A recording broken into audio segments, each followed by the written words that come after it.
को भारत सरकार देती है उसको हम 2-3 दिन के अंदर लगा देते हैं।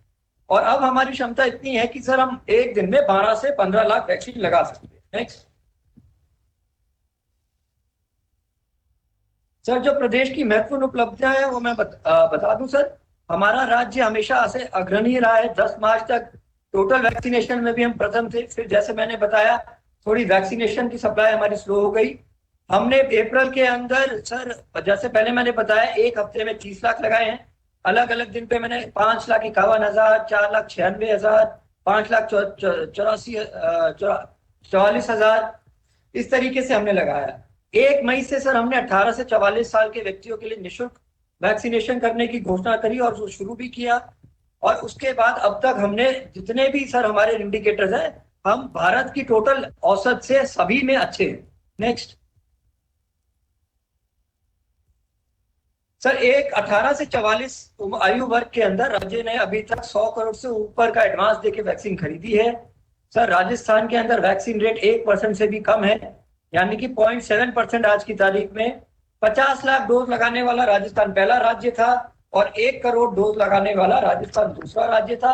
महाराष्ट्र ने जिस दिन लगाया उसके अगले दिन राजस्थान ने भी ये आंकड़ा पार कर लिया था। नेक्स्ट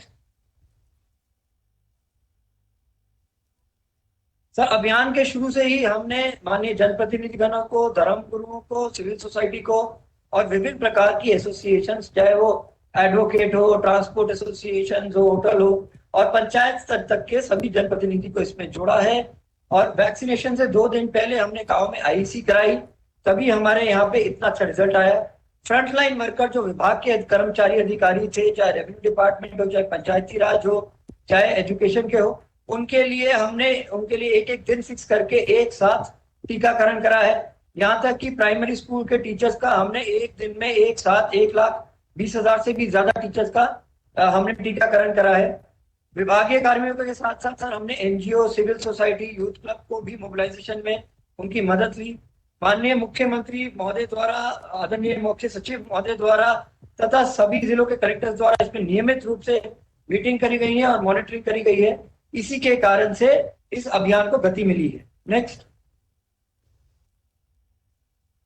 सर, जो थोड़ी बहुत समस्याएं आई वो ये रही कि सर वैक्सीन की निरंतर और समय पे आपूर्ति में थोड़ी समस्या रही, पर जब जब हमारे को अच्छी डोज मिली है तब तक हमने उसको काफी अच्छी स्पीड से लगाया है। और बीच बीच में जो ये द्वितीय डोज का अंतराल समय आगे बढ़ा है, तो उसके कारण भी जो हमारा सेकेंड डोज के जो पेंडेंसी है वो उसके कारण आगे हो गई है। नेक्स्ट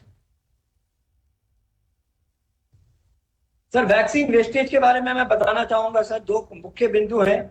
एक तो सर जो गवर्नमेंट ऑफ इंडिया के 14 जनवरी 2021 के गाइडलाइन है उसके अंदर स्पष्ट किया गया है कि 4 घंटे एक बार वाइल खोल दी तो 4 घंटे उसको खोलने के बाद उसके अंदर कोई वैक्सीन वाइल में डोज बच जाती है तो उसको हम लोग यूज नहीं कर सकते। ये भारत सरकार के ही गाइडलाइंस है और इसी कारण से सारे राज्यों के अंदर कुछ कुछ वैक्सीन की डोज 4 घंटे के बाद अनुपयोगी होके उसको हटानी पड़ती है।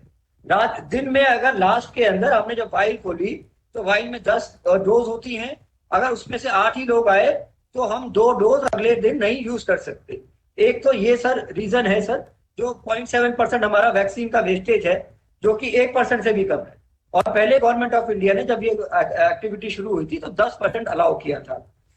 दूसरा पॉइंट ये है सर कि जब वाइल यूज हो जाती है, चाहे उसमें थोड़ी सी डोज पड़ी हो 4 घंटे का, चाहे वो पूरी खाली हो, तो उसको एक पीले कलर के बैग में डाला जाता है और उनको वहां पे इकट्ठा करके उसको डिस्पोज ऑफ किया जाता है। तो वही पूरी प्रक्रिया गवर्नमेंट ऑफ इंडिया की 23/12 की 2020 की गाइडलाइंस में आई है, जिसको हम 100% फॉलो कर रहे हैं। और ये पीला बैग कोई कूड़ेदान नहीं बोल सकते इसको सर, ये गवर्नमेंट ऑफ इंडिया के बायोमेडिकल वेस्ट डिस्पोजल गाइडलाइंस के अनुसार है और राजस्थान में इसकी 100% पालना हो रही है। नेक्स्ट सर, यही मैंने ग्राफ में दिखाया है, ये गवर्नमेंट ऑफ इंडिया के जो डायरेक्शन है उन्हीं से मैंने ये स्लाइड ले रखी है सर।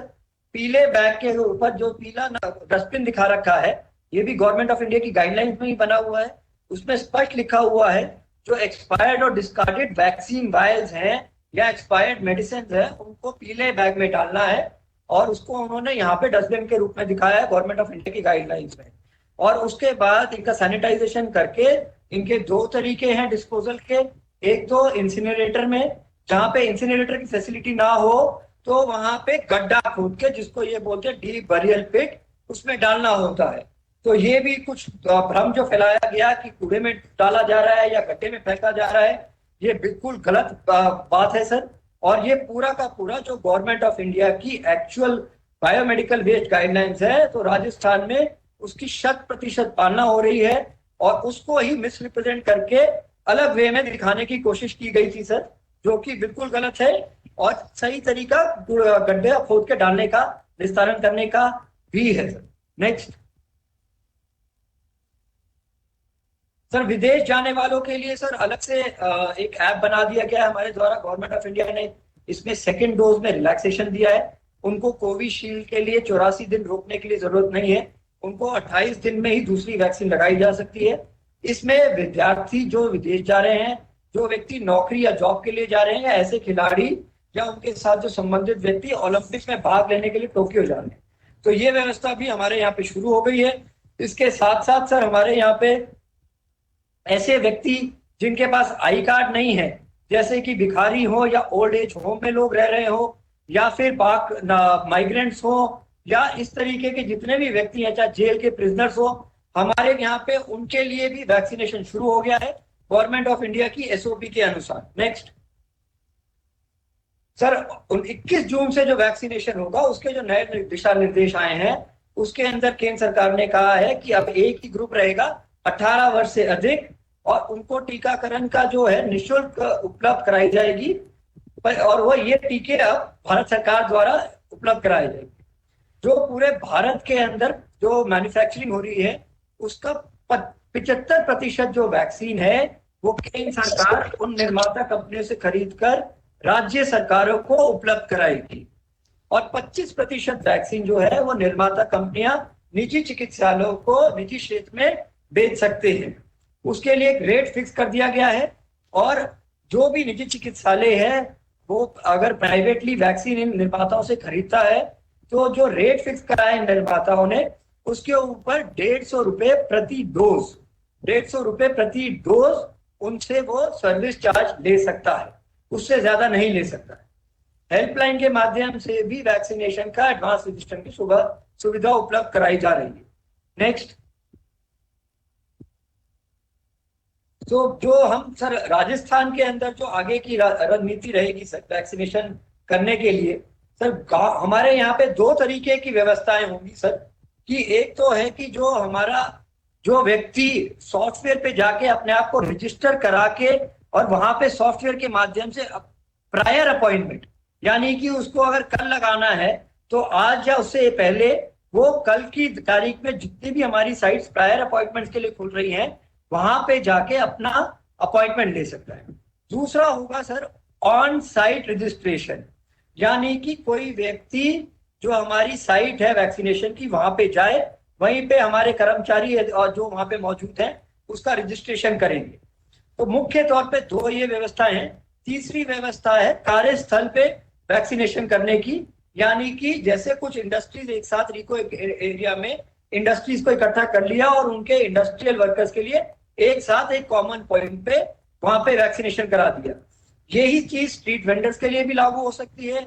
ये अन्य तरीके के जैसे सीएज हैं उनके लिए, होटलियर्स के लिए भी हो सकती है, जो लेबर है उनके लिए भी हो सकती है। तो ये वर्क साइट रजिस्ट्रेशन को भी हमारे यहाँ पे चलाया जाएगा। गांव के अंदर, क्योंकि हम चाहते नहीं कि वहां पे दूसरे तरफ से भी लोग आ जाएं, शहर के लोग भी वहां पे जाके वैक्सीन लगाने चले जाएं, और गांव वालों को थोड़ा सा डिजिटल के ऊपर हमारा जो सॉफ्टवेयर है उस पर काम करने में इतने कंफर्टेबल नहीं होते जितने शहरी क्षेत्र के लोग होते हैं। तो गांव के अंदर 100% ऑन साइट रजिस्ट्रेशन होगा। गांव वालों को हमारी टीम पहले एडवांस में बताएगी कि आपका इस तारीख को वैक्सीनेशन होगा। जो बड़े गांव हैं वहां पे हम, या ग्राम पंचायतें हैं वहां पे, अलग अलग गांव का अलग अलग दिन उनको बुला के उनका वैक्सीनेशन कराएंगे। और अगर एक गांव खुद अपने आप में बहुत बड़ा है तो वहां पे वार्ड वाइज हम उनको टाइम देके, दिन अलग अलग दिन देके उनको बुला के वहां पे वैक्सीनेशन कराएंगे। जहां जरूरत होगी बड़े गांव में, वहां पे हम स्कूलों में या कोई ओपन स्पेस में वहां पे वैक्सीनेशन कराएंगे। वहां पे जरूरत हो तो हम एक से ज्यादा वैक्सीनेशन, 2-3 जैसी लोकल आवश्यकता होगी हम वहां पे टीम भेजेंगे। और उससे ज्यादा जरूरत पड़ी तो हम वेरीफायर भी ज्यादा भेजेंगे, क्योंकि टीका लगने में ज्यादा समय नहीं लगता, थोड़ा वेरिफिकेशन में टाइम लगता है। तो वो हम सारी व्यवस्थाएं चिकित्सा स्वास्थ्य विभाग जिला प्रशासन के साथ मिलके वहां पे कराएगा। इसके साथ साथ ही सर टोकन वितरण की भी व्यवस्था की जाएगी, ताकि गांव वालों को पता हो उनको कब आना है। और उसके साथ साथ जिस दिन वो आएंगे भी, वहां पे भी अगर लाइन लगती है तो भी टोकन उनको दिया जाएगा, ताकि उनको पता चले कि उनका नंबर कितनी बाद आ रहा है। वहां पर इन वैक्सीनेशन के अलावा सर पेयजल, टेंट और बैठने की भी व्यवस्था सर आपके निर्देशानुसार की जाएगी सर। इसके लिए वहां पे हमारे जो माननीय सरपंच महोदय हैं, वार्ड पंच महोदय हैं, उनकी भी हम सहायता लेंगे। जो हमारे ग्राम पटवारी हैं, ग्राम सेवक हैं, और जो हमारा ग्राम पंचायत लेवल पे स्टाफ है, उन सब की हम हेल्प लेंगे। और स्वयं सेवकों के माध्यम से भी पूरा एक क्यू मैनेजमेंट बनाते हुए, और जो बुजुर्ग हैं, जो बीमार लोग हैं, उनके लिए कुर्सियों की भी सब समस्त व्यवस्था कराते हुए, वहां पे प्रॉपर टेंट, क्योंकि गर्मी भी हो गई है, ये सारी व्यवस्था कराते हुए ग्राम पंचायत के अंदर वैक्सीनेशन का आगे कार्यक्रम पूरा चलाया जाएगा। नेक्स्ट पॉइंट है सर, शहरों में कैसे किया जाएगा सर। शहरों में क्योंकि लगभग हर गांव में, हर घर के अंदर कोई ना कोई व्यक्ति किसी ना किसी व्यवसाय से जुड़ा हुआ है। कहीं पे वो नौकरी कर रहा है, या अपना खुद का बिजनेस कर रहा है, या दुकान पे है, या लेबर है। तो हम ज्यादा से ज्यादा लोगों को वर्क साइड वैक्सीनेशन बना के सपोर्ट करेंगे। जैसे मैंने पहले इंडस्ट्रियल लेबर का एग्जाम्पल दिया, मैं थोड़े से और एग्जाम्पल देता हूँ सर इसमें। जैसे हमारी दुकानें हैं एक मार्केट की, तो वहां पे सारे दुकानदार और उनके घर वालों के लिए अलग से एक कैंप लगवा देंगे। उसके साथ साथ सपोज हमारे को होटल एसोसिएशन वालों के लोगों का, उनके वहां पे स्टाफ का वैक्सीनेशन कराना है, तो सारे होटल एसोसिएशन के साथ मिलके जहां पे जरूरत पड़े एक कैंप, जहां पे जरूरत पड़े 2 या 3 कैंप भी, तो वहां पे उन लोगों का और उनके घर वालों का लगा देंगे। जहाँ पे हमारे जो जैसे एडवोकेट्स होते हैं, पत्रकार होते हैं, उनके लिए, सबके लिए अलग अलग। इसी तरीके से ठेले वाले जो हैं, जो कि लोकल बॉडीज जिनको रजिस्टर्ड हैं, वो हमारे साथ उनके एसोसिएशन के साथ मिलके हम लगा देंगे। ऐसी रेजिडेंट वेलफेयर एसोसिएशन के साथ मिलके, पेंशनर्स के साथ मिलके, और भिखारियों के लिए भी अलग कैंप, जेलों के अंदर हम लगभग सारे कैंप लगा चुके हैं। तो ऐसे कैंपों में हम ऑन साइट रजिस्ट्रेशन करेंगे, और जो संस्था हमारे साथ मिलके कैंप लगा रही है, वो उसकी जिम्मेदारी होगी वहां पे कि वो सुव्यवस्थित ढंग में सभी को हमारे को बताए, लाइन लगवाए, और वो हमारे को बताए कि साहब इनका टीकाकरण करना है। टीम हमारी जाएगी, वैक्सीन वो लेके जाएंगे सर मेडिकल एंड हेल्थ विभाग की, और वहां पे भी हम इसी तरीके से टोकन सिस्टम भी रखेंगे।